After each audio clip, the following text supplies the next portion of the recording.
document.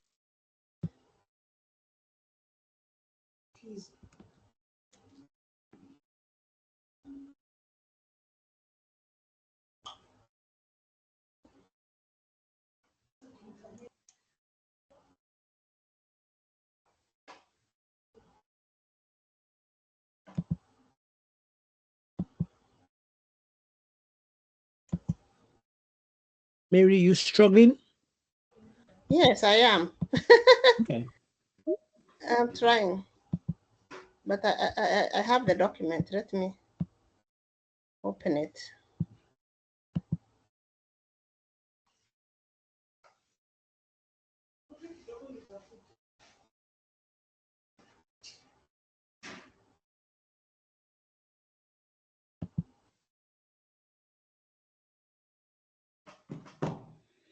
Do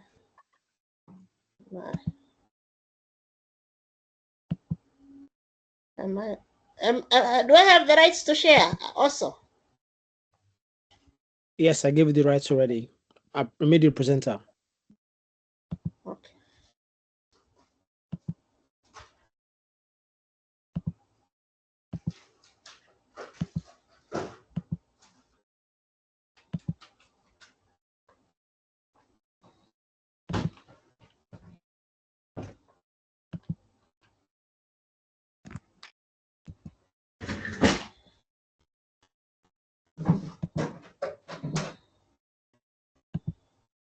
Professor, you might have to start as I struggle to share. Professor Catherine? Is she still there?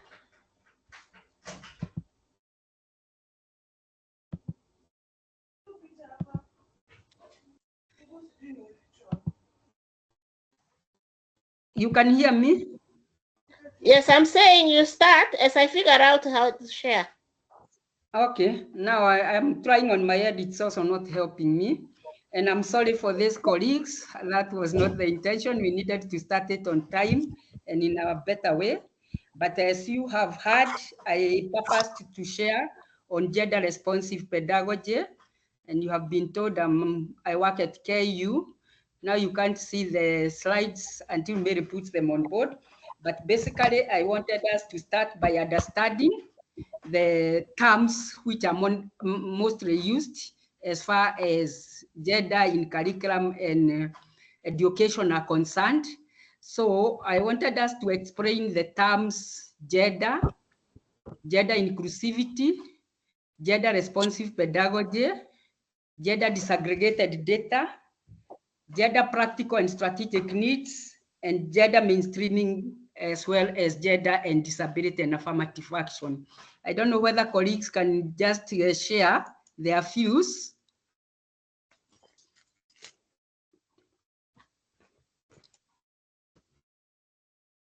I'm being told I'm being removed from this meeting.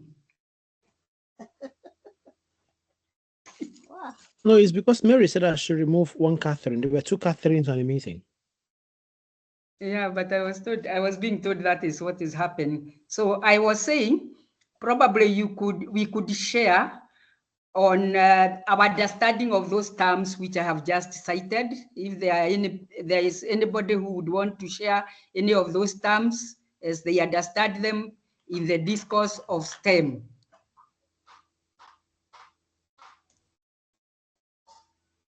Yes, anybody who would want to share?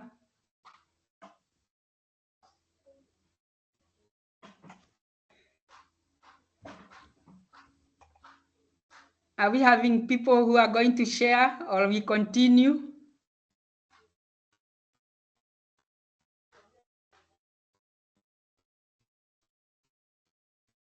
Okay, if there is no sharing, we can still go on.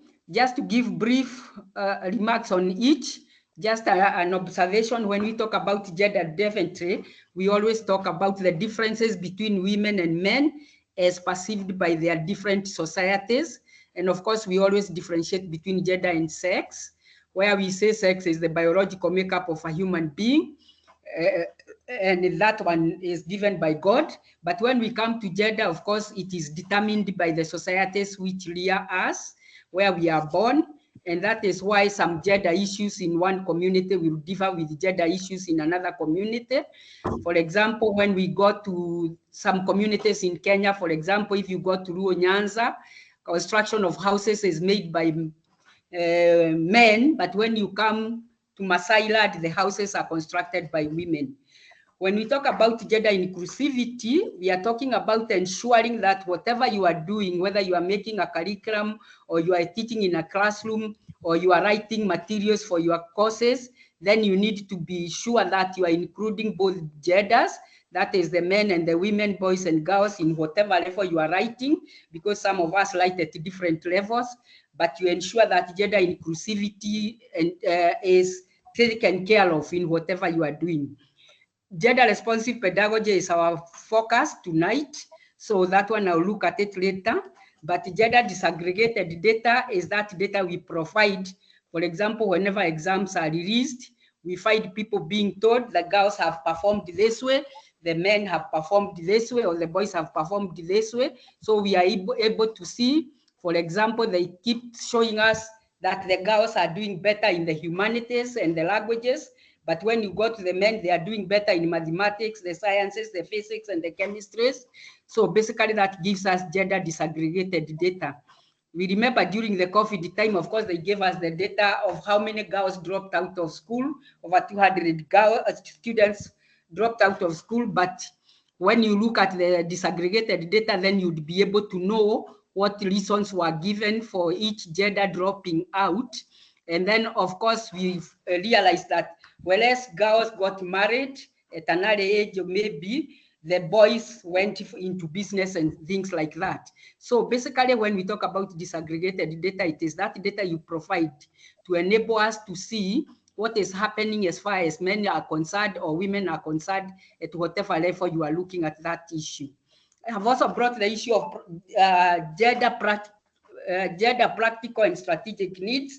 When we talk about the practical needs, we are talking about the immediate concrete needs that may arise from the gender roles and responsibilities assigned to women and men. If you do research, you'll always find, you'll be told women have multiple roles, and that is why sometimes they are not able to concentrate on their academic subjects.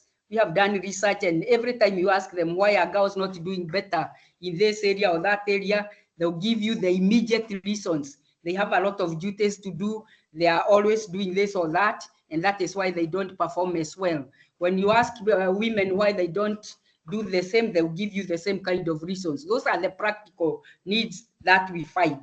But when it comes to strategic gender needs, we look at the barriers that bar women, which are structural in nature.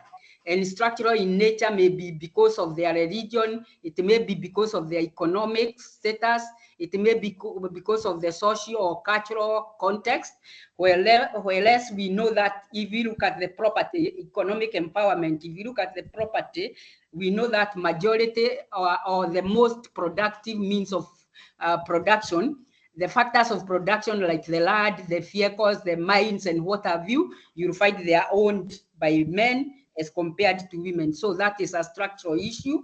If it is the religion will tell you women are supposed to be this way, men are supposed to be this way. So you have to deal with the religion if you have to deal with that gender issue. If it is the policies, you find the policies, for example, will come up and say if a girl gets pregnant in school, then she needs to be allowed to continue with her studies. That is a structural issue. You need a policy to be instituted so that the girl can be able to go back to school. So that is a strategic gender issue.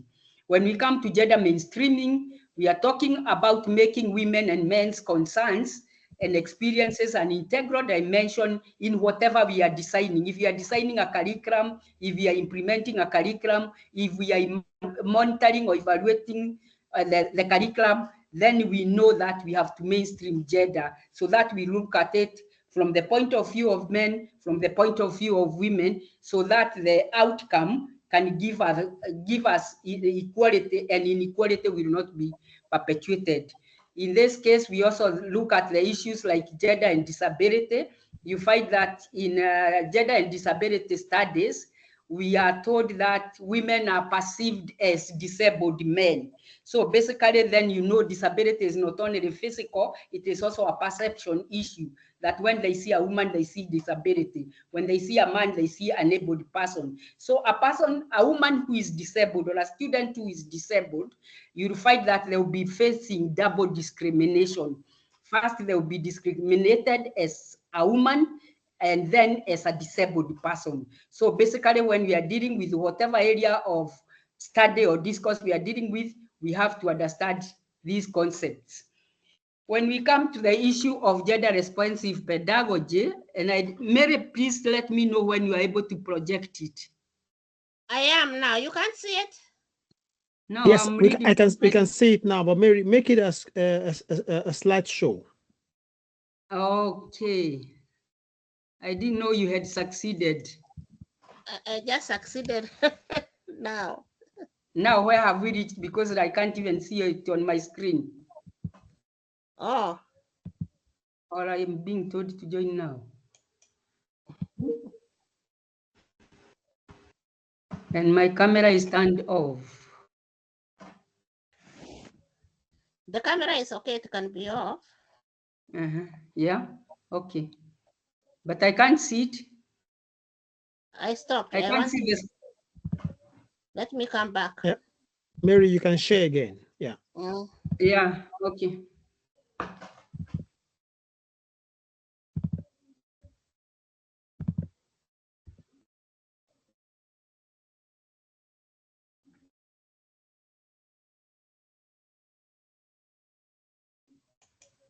Prof, can you see it now?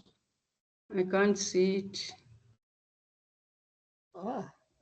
I'm telling We you. can see it. What about the other people? I can see it, Mary. Yeah, I can see it too. So where have you reached? I can't see it on my screen. We are on where the introduction, where you have explained gender. Might be using two screens. Up to gender Just check if you are not using two screens. It's possible you are using two screens. I'm using two screens. It's possible. So if you're using two screens, you may not see possible on the. Oh, so No, don't worry. I've checked. You're just on one screen because I took away the other one. Okay, so you can hear me? Yes, I can hear you very clearly. So I can scroll down for you as you go on. Okay, I'm now on conceptualization of gender responsive pedagogy. So as I move, you move with me, yeah? That's perfect. Okay. Yes, so in conceptualizing gender responsive pedagogy, I'm saying this refers to teaching and learning approach that considers the specific needs of all students regardless of gender. It is a teaching and a learning process that pays attention to the specific needs of the males and the female students, and it creates a classroom environment that is free of gender bias and discrimination. So when we talk about gender responsive pedagogy, we are talking about that methodology that the faculty member is going to use in their classroom, the materials that they are going to use in their environment, the interactions that they are going to have with their students in a manner that nobody is left out. Nobody is left out in the process. So when we look at gender responsive pedagogy, we intend to create an inclusive and equitable learning environment by addressing the diverse needs of all students regardless of their gender and male or female. So we aim to reduce gender inequalities in the classroom. It has been observed, especially in mixed classrooms. And finally, I'm going to ask, it would be different in the event that we have only one sex in a classroom. Would it be different? But we are talking to educators and urging them to embrace a no encompassing gender approach in the process of teaching, classroom management, and performance evaluation. So the way you teach, the method you use, the interaction you employ in the classroom how you manage the performance and evaluation, that is going to determine whether you are using gender responsive pedagogy or not.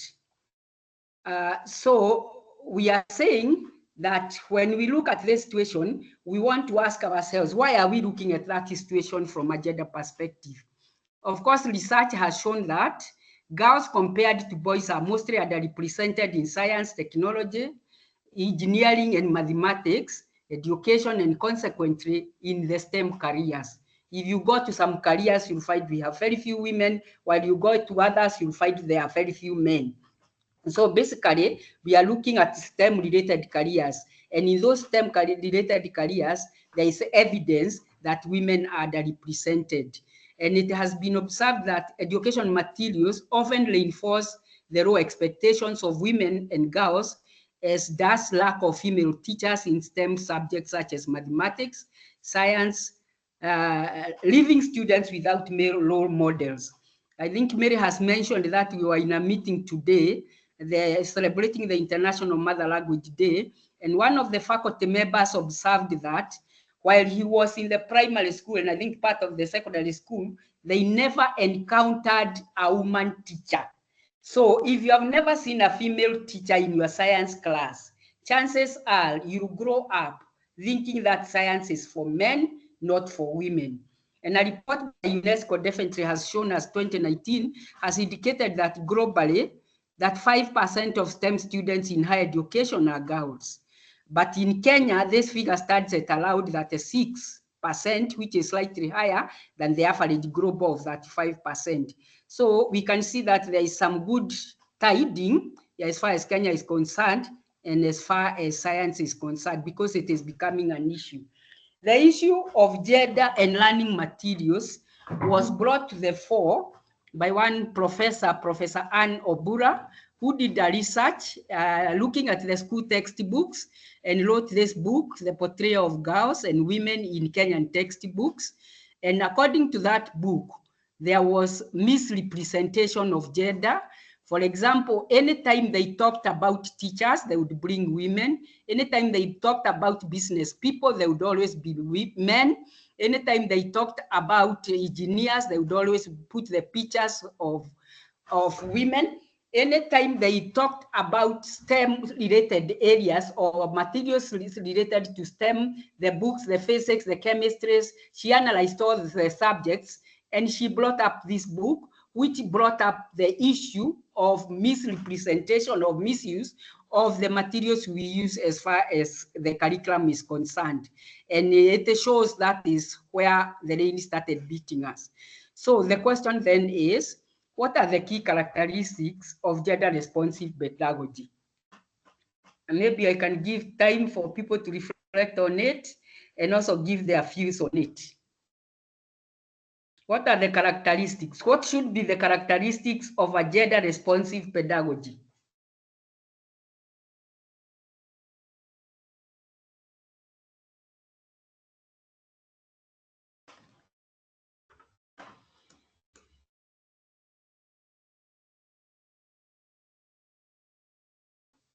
Yes? Any opinion?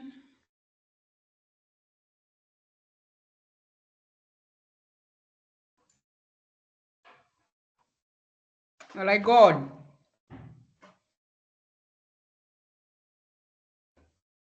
Okay, the characteristics of gender responsive pedagogy, we are saying it should encompass several characteristics aimed at creating an inclusive and equitable learning environment.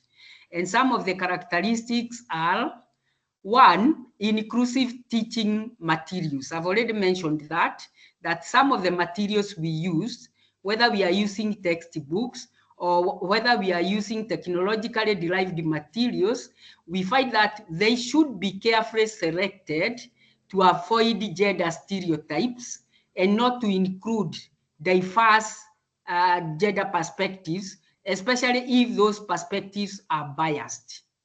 We are also saying we should have an equitable classroom interaction. It has been observed that educators have often relied on one gender for views or learning at the expense of the other gender. So in a gender responsive pedagogy classroom, we are hoping that the educators can ensure that classroom interactions are balanced and that all learners, irrespective of their gender, have equal opportunities to participate and express themselves freely. Recently, I was talking to a girl who is in a nursing school, and she was telling me that whenever a girl is asked a question and the teacher gives a rejoinder to show that girl did not give the correct answer, the manner in which the instructor will have talked will determine whether that girl will continue to interact in that classroom or not. And that one has been observed even by other scholars. We have been told that when you tell a girl off, it is not like you tell a boy off. A girl will withdraw from interacting in your classroom while a boy will continue to interact. So basically, the question is whether we should be sure that whatever we do in terms of interaction is not going to discourage one gender at the expense of the other. And that is why we are saying the next characteristic should be differentiated instruction. When you are dealing with the people who have diverse ways of interacting, the teaching strategies should meet the diverse needs of all learners. This recognizes the fact that different genders may have different learning needs and preferences. And that is why, you know, even the issue of girls or boys, you'll find that the way you instruct them will determine whether they are responsive or they become, they change their attitude towards that classroom. The same case with the people with the disabilities. Depending on how you interact with them or what you tell them to do in a lab, for example, will determine whether in future they can be able to deal with you or not. There we have a picture of the characteristics of gender responsive pedagogy. And in this caption, you'll find the teaching material, that is the textbook which is being used, a contrast to the words of the educator that boys and girls are equal. So there you have a woman in that textbook, and then you have these boys and girls who are reading the material and the instructor there in front of them. But the book is showing the woman in the kitchen, but the man is with a briefcase, probably walking out to go and work. So whereas the pictures are equal, because we keep talking about make sure you present both genders equally. Okay, here we have a female student and we have a male student. So that is a balanced class as far as gender is concerned. But the instructor is a male, and then the textbook which they are using, they have the picture of a man going out and a woman being left in. So we have the concept of the public space and the private space being reinforced in this teaching material. The private space is for women to be left cooking, while the public space is for men to go out and work. So that picture alone, even if the person who had drawn it had intended to make it as inclusive as possible, you'll find that it brings a stereotyped kind of image. Then, of course, we are hoping that the educators are knowledgeable about gender-related issues and are committed to addressing them within the classroom. Gender issues are very diverse. They are very diverse in terms of content. They are very diverse in terms of methodology. They are very diverse in terms of the language we use. So basically, we are saying that for somebody to be effective, they need to be aware or where a gender ends as far as what they are doing is concerned. We are also talking about safe and respectful environment. The classroom is supposed to be a safe space where all learners, both male and females, feel respected and valued, and discriminatory behavior is not tolerated. So it is important for the faculty member to ensure that environment is conducive enough for the learners to feel comfortable regardless of their gender. Of course, the issue of critical thinking and reflection is also important. Educators should encourage students to think critically about the gender roles and the stereotypes and to reflect on their own attitudes and beliefs. When we talk about critical thinking, when we are dealing with curriculum sensitization, we have had people tell us that there is nothing gender in physics, there is nothing gender in construction, architecture. But when you look at the literature and the research is available, you find that if you look at the houses which were constructed in yesteryears, you'll find that the kitchen was the smallest room. Why was it the smallest room? Because the people who are in the construction industry, the architects, as far as their mindset was concerned, women only needed space where they could put their cooker and maybe a working table, and then they can produce the food which was required. But when you go to the sitting room, you find that it was very luxuriously designed.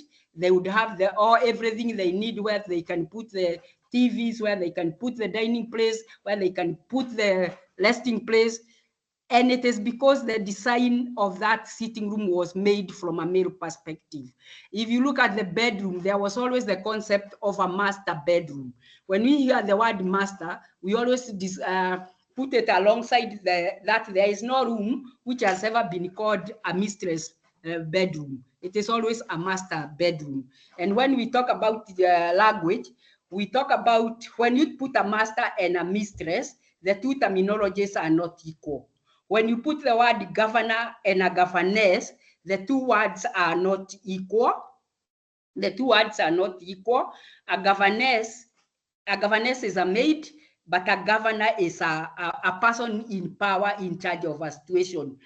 So when we talk about reflection, we always ask ourselves, what are the stereotypes that we are likely to perpetuate by the use of terms which are not going to encourage those students? So how do we apply this pedagogy into a classroom situation? What strategies can educators use to address and reduce the gender stereotypes in the classroom? Applying gender-responsive pedagogy in a science classroom involves creating an inclusive and equitable learning environment that encourages all students to engage and to succeed. According to Kremans, Seban, Grison, and Komarzinski in 2019, the key elements of gender-responsive teaching practice include approaches that enable critical reflection, support value-based learning, and aim to transform their attitudes and behaviors. We are talking about education which is transformative.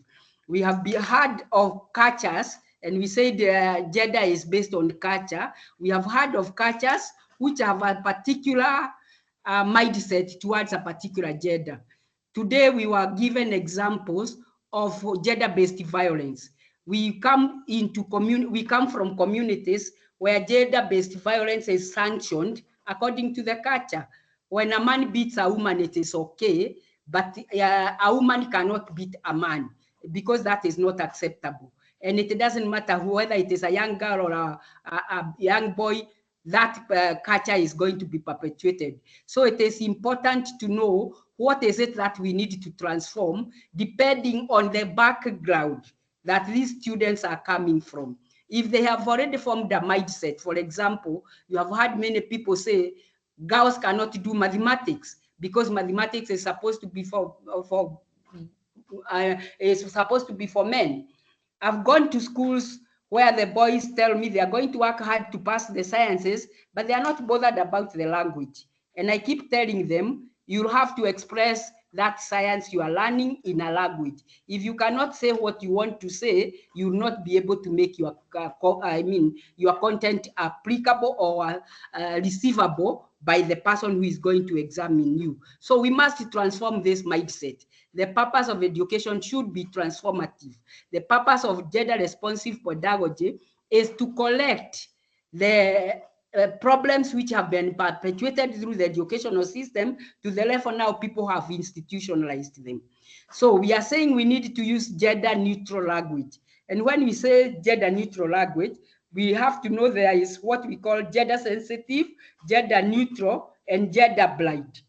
When you talk about students, that can be gender-neutral, but it can also be gender-blind. When we talk about performance of students, we can say that all the students performed well in mathematics, all the students performed well in chemistry, all the students performed well in science. But you are not telling us how was that data disaggregated. We talked about disaggregated data. Can that data show us what level was at the top, what level was at the middle, what level was at the bottom? And that language must be intentional. You must know what you want to pass as far as the language is concerned. And when we are teaching, the use of those terminologies is always said to be neutral, but when you look at it from a serious perspective, then you know it is biased. For example, you can say the scientists are bringing very innovative ideas which can transform society economically, but then they continue and say, he actually came up with this innovation. So already the pronoun which you have used have changed the neutralness of the first part you had used. The scientist is neutral, but when you add the pronoun he, then you have already changed the mindset of the learner. So we have this one here. We have the ladies and gentlemen, and then the students. And in this caption, the word ladies and gentlemen is gendered. You are telling us it is men and women. But instead, in this context, probably the word students would have been more applicable so that they all feel equal, not shared, divided out. When you look at the next one, we'll say the caption shows use of gender inclusive language. Welcome boys and girls, or ladies and gentlemen. But you could also say welcome everyone, or welcome students, and welcome all. The terminologies on the right are all gender neutral, and they could be very good, but they are not inclusive enough to tell us that in this context, we could only be having males or females, and one group would feel excluded in one way or another. Of course, the other way of changing the gender situation in our faculty rooms or environments is inviting role models and guest speakers. And this is where educators invite guest speakers from diverse gender backgrounds who work in STEM fields to share their experiences and inspire the students. And this can help break down the stereotypes and encourage all students to have positive attitudes towards STEM. I have observed, if you look at students in the universities, there are schools which take students to a particular discipline. You'll find students from a particular school all are going to do engineering. You'll also find students from another school, all of them are going to medicine. Or you get students from another school, majority of them are going to do law. And you ask yourself, was it by design or it was an accident that these students come this way? If you do further research, you'll find that those students probably were exposed more to role models in those particular disciplines. And I witnessed this. I once took a medical doctor from one of our universities to a school, and by the time we finished with talking to those girls, majority of them wanted to become doctors. So basically what we are saying is the role models and the guest speakers could open the horizons of the students we are dealing with. In Northeastern, students were being asked, what do you want to be when you grow up? And most of them would say they want to become bandits, or they want to become policewomen or policemen or police, because they couldn't differentiate.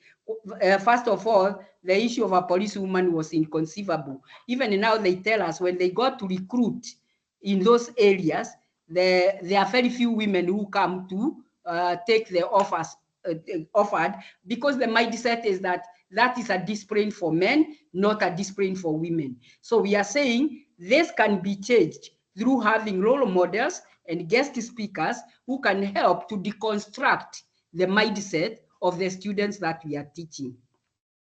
The issue of equitable group work.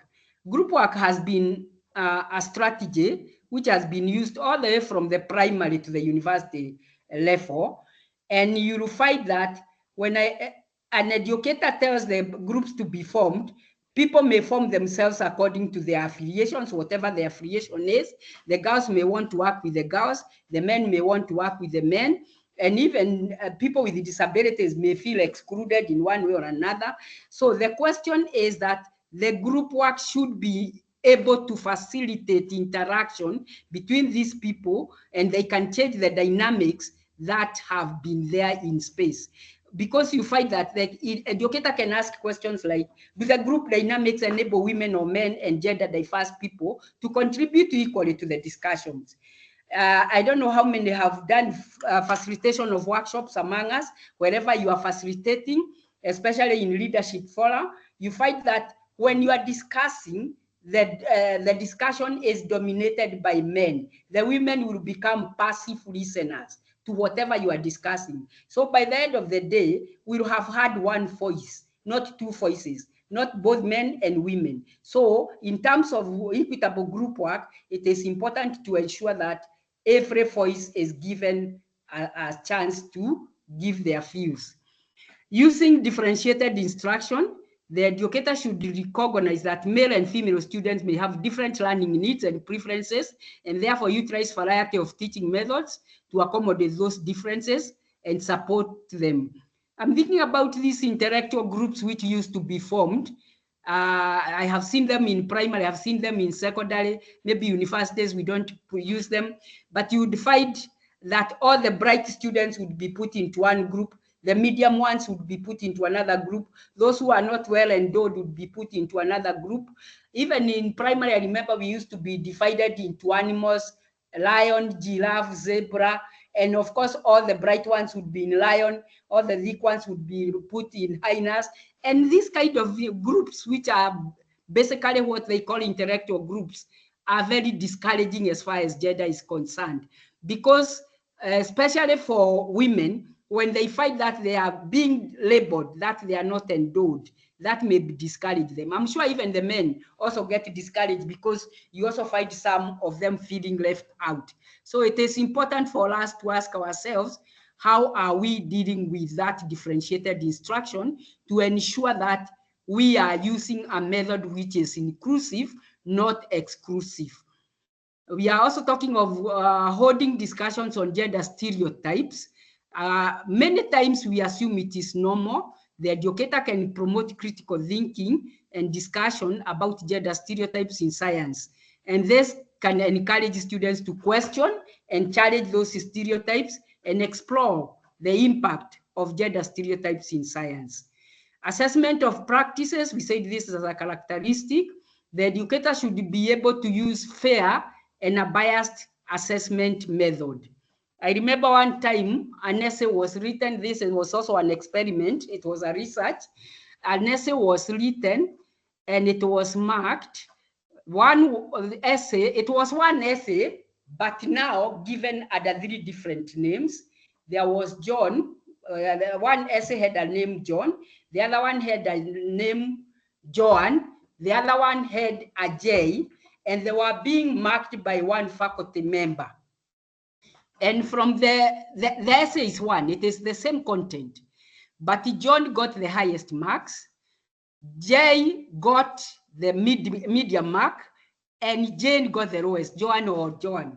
But the question was, how was that marks arrived at? We are talking about assessments. How are we assessing our students? Are we assessing them in terms of gender? Why would one essay generate 3 marks, yet it was done by the same person? So basically we are saying the educator should use a fair and an unbiased assessment method. Feedback that supports the growth and development of each student should be provided, taking into consideration individual strengths and individual needs. We are talking about using of inclusive curriculum, and this is where the educator uses books and other materials that include contributions from scientists of diverse genders. When we tend to quote only one gender, every time you are quoting one gender, the other gender is not reflected. You find that the gender which is not reflected is undermined as far as learning is concerned. So we are saying the achievements of female scientists and other underrepresented genders in various fields of science should be highlighted.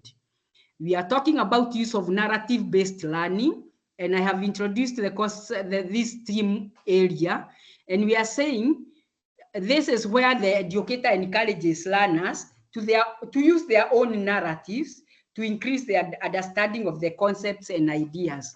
We are saying probably this approach would support the integration of individuals, social context to support critical reflection and meaning. So we are saying probably if people were taught through methodologies which are attractive to them, like songs, poems, narratives, probably that would also change the way we perceive. Because like I said earlier, we always say the men are performing better in sciences, which is a stereotype, and the women are doing better in languages and social sciences. Then this would help us to bring the two areas of discourse together so that they can enrich each other. We have this kind of classroom, and we can see the caption shows the learners from diverse gender, male and female, engaging in group work. So basically, it is important to ensure that this can be enhanced so that all the learners can learn at the same level. So what are the expected outcomes of that pedagogical learning? What impact does gender-responsive pedagogy have on students' self-esteem, confidence, and career aspirations? First and foremost, we are saying implementing gender-responsive pedagogy can lead to several positive outcomes, not only in the classroom, but in other areas such as career aspirations of a student. And this could include enhanced self-esteem and confidence. When students feel respected and valued regardless of their gender, their self-esteem and confidence improves. And this empowerment can translate into greater motivation and pursuit of STEM-related careers. Improved academic performance by addressing the diverse needs of all learners and creating an inclusive learning environment. Students are more likely to engage in their studies and perform better in science subjects. Inclusive classroom environment, I've already talked about that. They want to feel respected. They want to have a sense of belonging among the other students. And this could lead to better social interaction and more positive classroom culture. We talk about friendly learning environment, and that is what we are encouraging people to have. Of course, broadened career aspirations. I gave the example earlier of these people who only want to do whatever they have been exposed to. What we are talking about is exposure to diverse people, role models, and maybe even going out the field to find out what is happening there in their areas. And probably that could change the traditional mindset that this area is for a particular gender, not the other gender. Recently, I had one engineering student who went for internship, and she told me she had gone to a power plant, and she told me she has done mechatronics. She told me she was the only woman in that environment. Even if you wanted to work, you did definitely feel lonely that you are working in an environment which is not gender inclusive. So basically, if we want to expand that space in terms of gender, the work environment, then we have to broaden the career aspirations so that we have more people doing those careers which are seen as men careers. I've talked about the critical thinking. We want to ask them to look at things from the critical point of view and question the societal construct. We are looking for champions who can advocate for changing mindset all the way from the communities to the faculty level. Because by the time they come to the faculty, their mindset is already constructed. So if we could influence the change of mindset, even from the lower levels, because we have the capacity to go to that level, we can do something and change the situation as it is now. The professional growth for educators, the educators who implement gender-responsive pedagogy can also gain deeper understanding of the gender issues and develop more effective teaching strategies. And this professional growth can enhance their overall teaching practice. So you can look at this. This caption shows students from both female and male gender actively participating in learning. And this can be due to a conducive learning environment which is not gender exclusive or discriminative. So it is important to encourage them all so that they can work together in that environment. When we come to this one, of course, you can see we have the caption showing a man and a woman. They are both engineers. They are implementing gender responsive pedagogy in the classroom and can enhance participation of both genders in STEM careers. This one was, of course, would attract both the men and the women. But when it is the man who is there or the woman who is there, the other gender would definitely feel excluded. And food for thought is gender responsive pedagogy applicable to same gender situations? Yeah, is it applicable to same gender situations?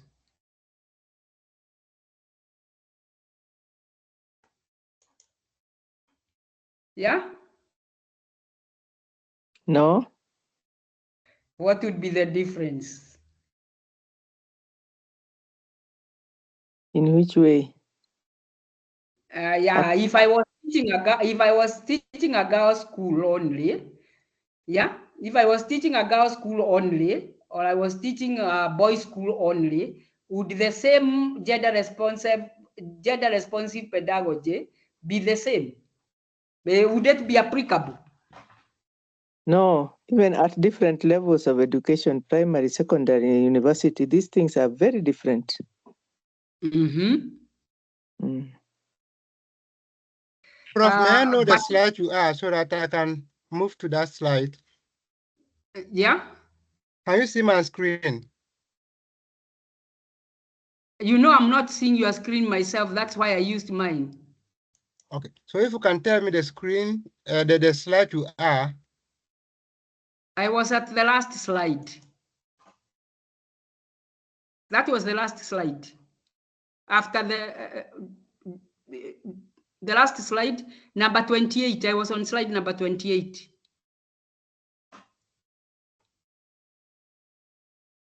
What is the heading, please?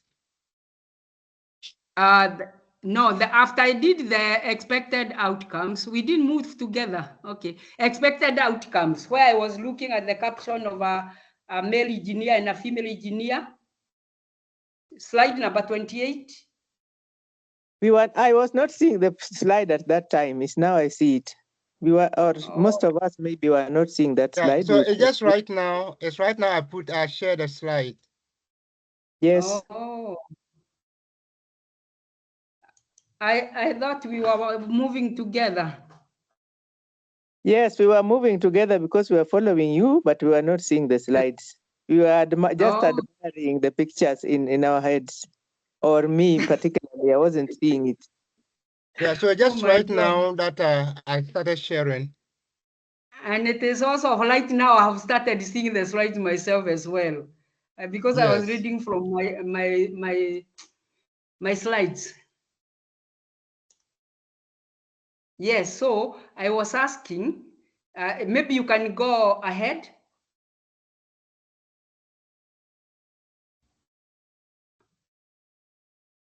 Now it was slide number 28. The last slide, Anthony. Yes, yeah. Yes, so now the next slide is what I was asking, which I called food for thought. It is the final slide.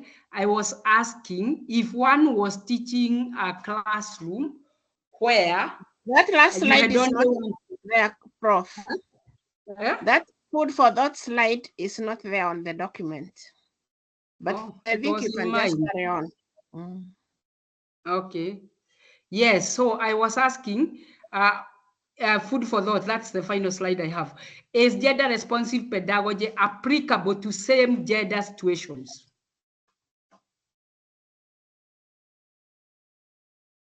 For example, if you are in a faculty where you had only male students, because even in the university, by the way, we also have classes where you have only women.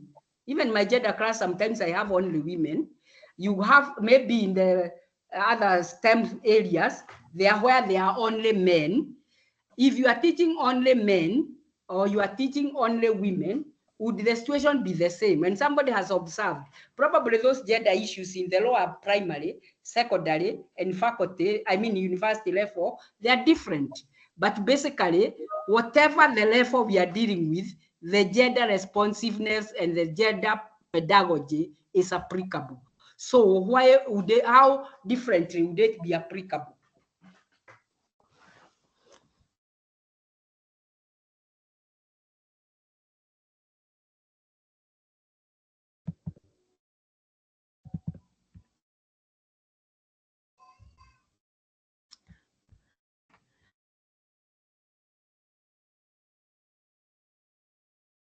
Maybe you can rephrase the question. Are you saying if you are teaching, for example, in an all-girls school, or in an all-boys school, or in an all-girls class? On the classroom and what happens in our classrooms or in our labs, for example.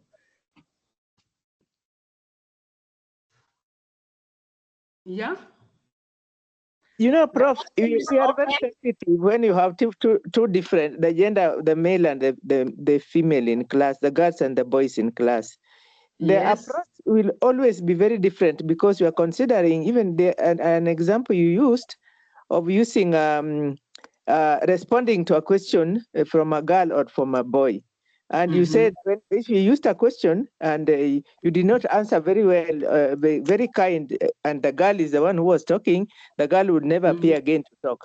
The boys are worse because the boys hate being embarrassed in front of others more than the girl. The girl can put up her head, but the boy you never see. If not, then they become wild, depending on the age. So when you are teaching, according to me, you are teaching only girls. Now you have to consider very many things when you are talking about gender responsiveness, because these girls differ, their backgrounds are different.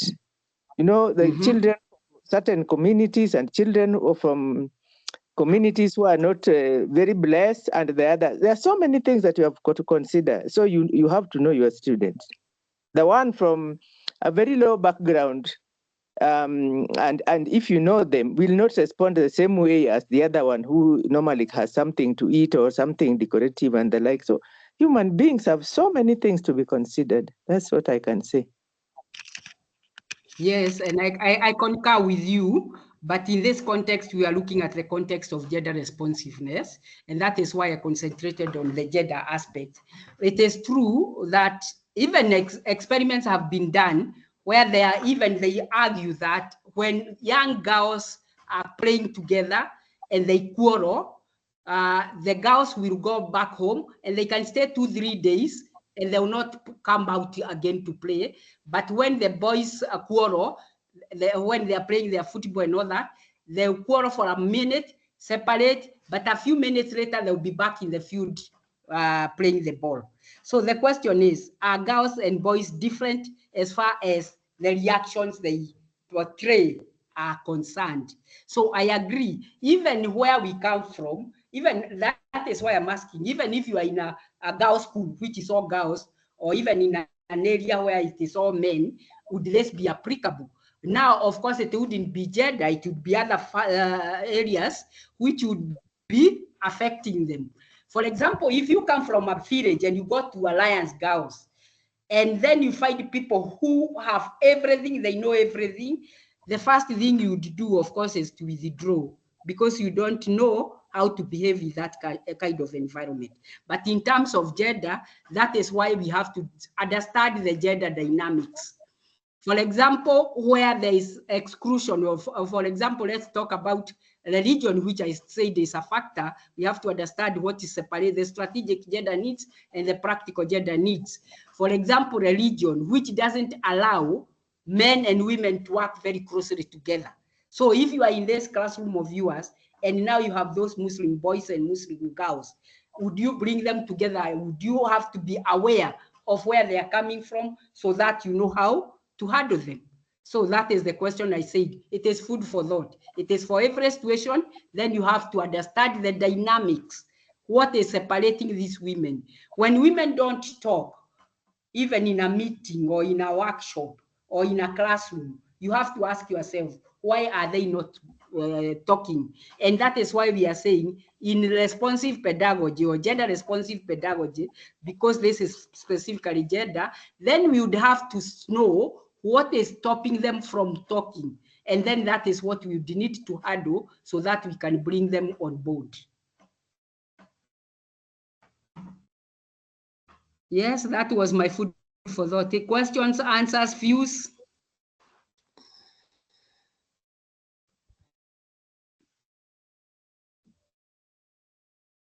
So, Prof, there's a question in the chat. Unfortunately, I'm not seeing my. So let me read a question. A question from Wawura. In a typical classroom situation where all students are taught together, how can one integrate gender equity while also including a student's personality or not designed to contribute to discussions? Okay. Of course, we are talking about a classroom situation, and there are many dynamics as far as gender equity is concerned. We always talk about gender equity, and when we talk of gender equity, we are talking about fairness, justice, so that whatever you do to one gender, you also do it to the other gender, because basically the challenge would be for one gender to feel excluded. When we are talking about personalities, that is, even if you had one sex, you still have to know their personalities. Of course, psychologically, we know we have the introverts and we have the extroverts. And the extroverts would be loudy and they would answer questions and not do all that. But now we are concentrating on the gender aspect. Why would somebody, a girl, be more declined from talking when a man is encouraged to be talking? You have to know where they are coming from. When you are giving examples, which example is likely to injure somebody's ego and which is not likely to injure the ego, depending on where they come from. So basically, it is for the class dynamics to be studied by the person in charge or the faculty in charge, so that you know exactly what issues you are dealing with. For this purpose, I was just dealing with gender issues, but we know we have other dynamics which come into play in our situations.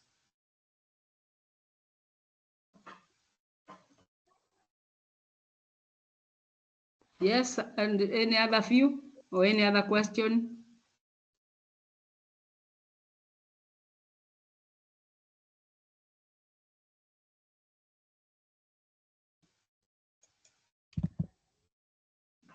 Yes.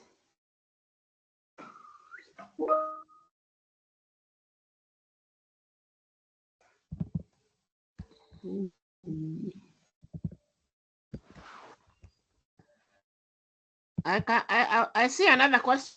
I can read it for you.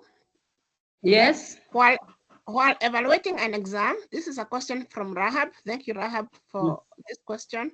And thank you also other participants that have asked and made comments. While evaluating an exam and you find that one gender underperforms, what do you do? Like, can you moderate the scores in their favor, not forgetting to disadvantage the other?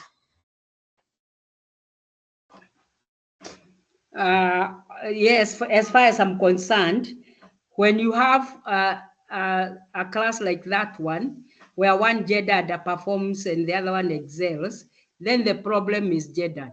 The teaching methodology, the content, the language, whatever situation in that context is gendered.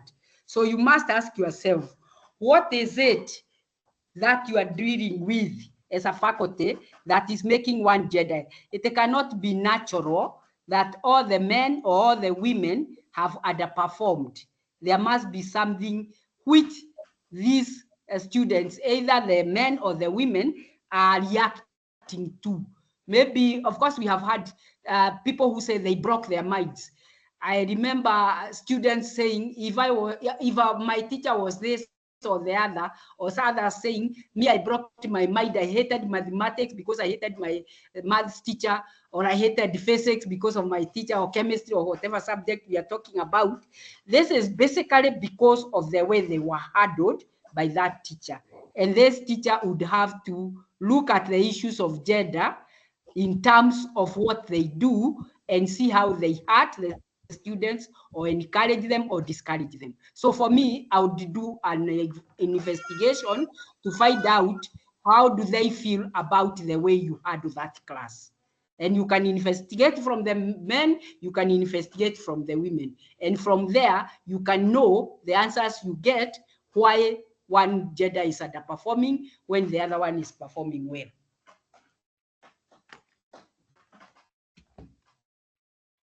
Yes.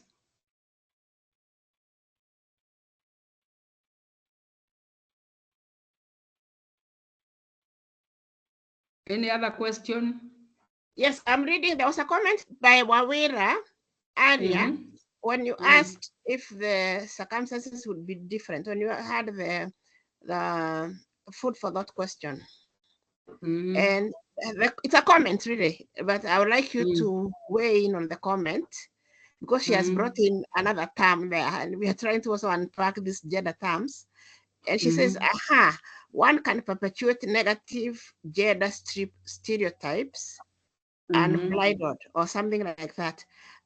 If Wawira is there, maybe Wawira, you might want to elaborate on that so that Prof can help us to understand. Yes, thank you. So what I meant by that comment is in a scenario where, for example, you're teaching, say, all ladies, you can actually find yourself in terms of your examples, giving examples or comments that portray the other gender, now the male gender, in a negative light, so that now you end up perpetuating in your class a negative gender stereotype. You see, when they are mixed, men and women, then you also tend to check yourself so that you do not portray one gender in a very negative light. But when it's just one gender, there's no break, so to speak. I don't know what you think about that. Well, for sure, stereotypes are those statements or beliefs or assumptions that people have towards a gender group. For example, you hear people saying women are emotional, yeah? And if you get close to them negatively, they are likely to react negatively. Of course, we have those kind of statements. So you'd also bring down one gender by the kind of statements you put. And I gave the example I said about the scientist. And then after you put the scientist, you put a he did this. So although you were neutral in the previous one, now you have become specific and you are telling us for that particular profession you are talking about, or that career, it is a male career. The scientists are men and not women. So that kind of comment, it's a stereotype, definitely. Scientists are not only scientists is gender neutral. I said we must differentiate between gender neutral, gender bright, gender sensitive, or gender responsive. So when you are gender neutral is when you don't say, I'm talking about male or females, but also that sometimes is a cover-up. When we say all the students performed well, we need to know disaggregated data telling us who performed well, how many men, how many women. We need to know that. So you could also make statements like the class, only the men in this class performed well, or only the girls performed well in this kind of thing. So that kind of statement, even when you are commending a group or encouraging a group, the other group may feel that you have left them out in that discussion. So it is always important that you become very, very gender sensitive in your classroom setting or in your operational area. Thank you. Thank you, Prof. There's another comment. I teach agriculture and economic development. And let me see. And more often than not, when looking at the challenges of Africa's agriculture, and some are caused by the male chauvinist societal practices. How do I deal with such a situation in a mixed class so that men don't feel I'm attacking the male gender? Yes, of course, the issue of gender has been associated with. Yeah? I'm saying this is from Evelyn, and thank you, Evelyn, for your comment and question. Can you got it, Prof? Yes, the issue of the agriculture and economics. And of course, we know from the figures of agriculture, I'm not an agriculturalist, but I have worked on gender issues in agriculture. And of course, we always are told 80% of the workers in the agricultural sector, maybe she can correct me, she may have the current figures, 80% of the people in the agricultural sector are women. Of course, the issues in terms of gender is where the women work on the farms, but they have the issues of access. We talk about access and control. So when you are talking about access, women have access to land. But when we talk about in terms of control, then of course the men have the title deeds. The last figures I had the last time, today I had another figure.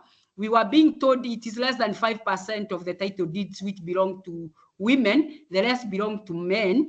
But of course we know they belong to men because our cultural patriarchy, our cultures are patriarchy, and inheritance is passed through the male line. So basically, when you are talking about access, you can talk about the women, but when the control comes in, then the men come in. But of course, depending on the statement you are making, you can injure one gender at the expense of the other. Because for the women, they may feel that they work, but they don't get the value for the work they put into the agricultural sector. And also, of course, gender always is seen as an area of incitement, that you are inciting one gender against the other. But that is not the case. We are just looking for a gender equity or gender equal society where people can relate in all levels. But we don't want one gender at the expense of the other gender. Thanks, Prof. But I think that is correct in as far as issues of access and control are concerned. But what Evelyn is raising, she's talking about some challenges in agriculture, which she says are caused, I don't know whether it's a stereotype, are caused by men, by societal practices, male chauvinist societal practices. So maybe, Evelyn, if you can give us an example, then we can be able to unravel this question. An example of some of those challenges that you feel, or maybe it's documented, are caused by male chauvinist practices. Thank you. Thank you very much. I think Dr. Catherine has touched on some of those challenges that we maybe face within agriculture, and he's talked about them very well, especially the access and the control of the properties and maybe the factors of production. But my question was basically geared on how do you, for example, when I teach such a unit, and because I'm, of course, now based on my gender, the male normally feel like I'm attacking them and I'm maybe supporting the women. And you find there is, I normally read the way they normally look at me and they like, I'm attacking them. So I was just trying to imagine how should I be able to drum such a point in such a way that I may not be able to be seen as if I'm attacking and maybe supporting one gender, but I'm bringing in a point that must be, dealt with. Because more often than not, of course, now based that I'm a female, and maybe now because I'm talking about the factors and maybe things that affect agriculture being brought about by this, the male chauvinism societal practices, then it looks like I'm attacking this other gender and maybe looking at them as they are the cause of all these problems and everything else, and then I'm supporting one gender. So what I was trying to look at is, because we are talking about being sensitive with the classes that we teach. For example, when you have the male and the female both in the class, you need to be very sensitive, and how you bring in issues so that you don't feel like they are, you're kind of being biased. on supporting one and maybe leaving the other.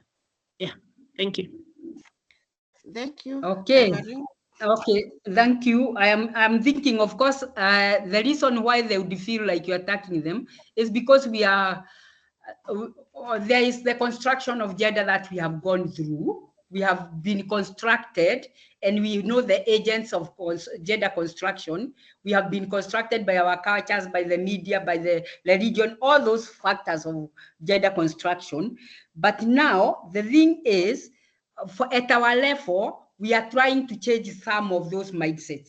Now here, they are looking at you as a female rather than as a faculty member.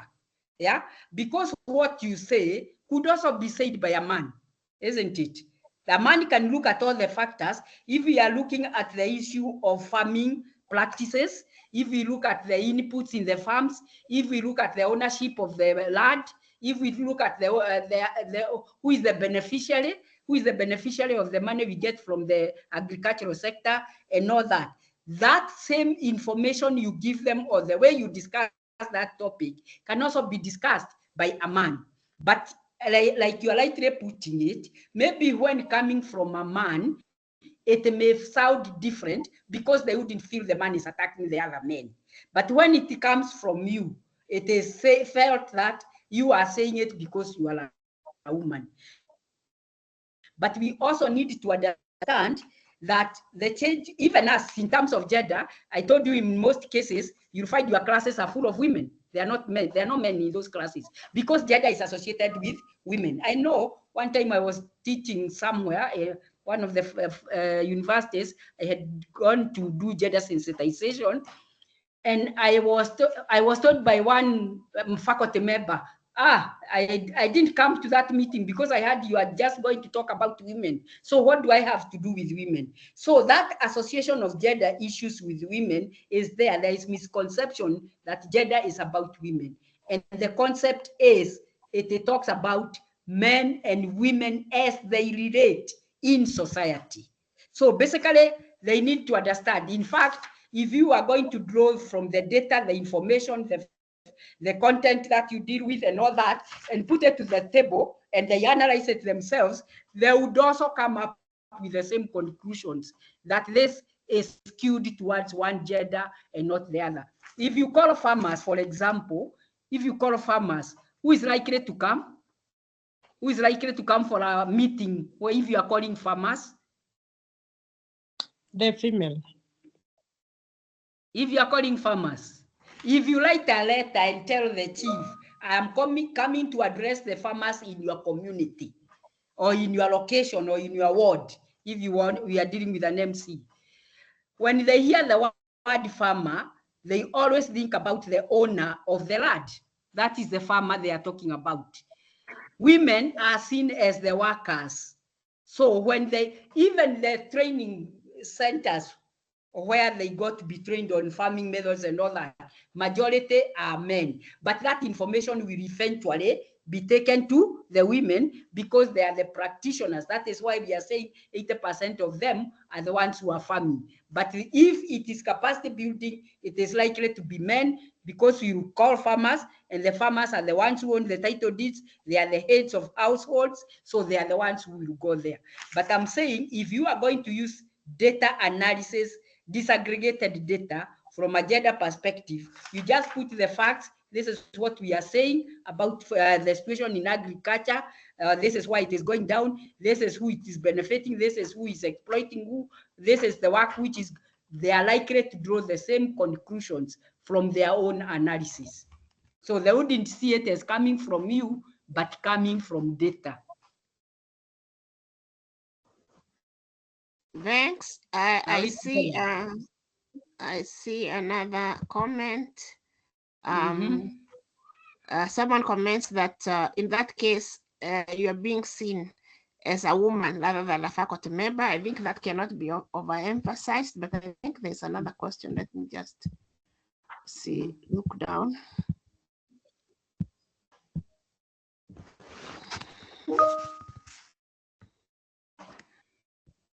So someone is saying, Rahab is saying, my thinking is that the gender responsive pedagogy should come out very strongly at very early stages of learning, right from primary school, so that both genders speak the correct attitudes early enough. So that is a comment, and I think it makes a lot of sense. Yeah. Then there was another comment earlier that sometimes when you have workshops, conferences, and then you have a group discussion, you will find, maybe except for the women like us, we have now been empowered to be gender sensitive, that the men are the ones who will be group leaders or chairmen of the group, and the women will serve as secretaries. But I think Yes. we Yes, it is true. I did that research for NAREP, and that's what I found. Women are secretaries, men will be the chairs, and they also give them the treasurers so that they can take care of the money. yes. Yeah. So we want to really appreciate Professor Dungo for very passionately delivering this lecture. On the part of the project team, I wish to very sincerely apologize for the technical mishap. But Prof, if you allow us, we will share the slides with the participants so that they can go through them. We also recorded the meeting, and we shall share the recording with the participants. But I want also to remind us that this project is about gender equity in entrepreneurship and employability. And as we are going through the whole process of gender mainstreaming in STEM, I would like us to put this into perspective as you put into practice the principles you are learning about mainstreaming gender in the curriculum. Please remember that gender responsive pedagogy, as Prof has put it, is extremely critical. Otherwise, we now perpetuate the same disparities, even so that as we try to integrate entrepreneurship in the curriculum, if we are not careful, we could still perpetuate the existing gender disparities. So we thank you very much, Professor Dungo. I see Professor Mutuko, who is part of the project, is saying thank you very much, Professor Dungo, for such an insightful session. And, we just thank you very much. By the way, Professor is also a researcher in the team, and she's reachable if you have any other questions or you want her to deliver a lecture for you. She was more than willing to do that. So I don't know if Akan is still there. I know he had just come from a long travel. If not, Anthony, you have anything to announce? Anthony? Thank you so much, everyone, for participating in this webinar.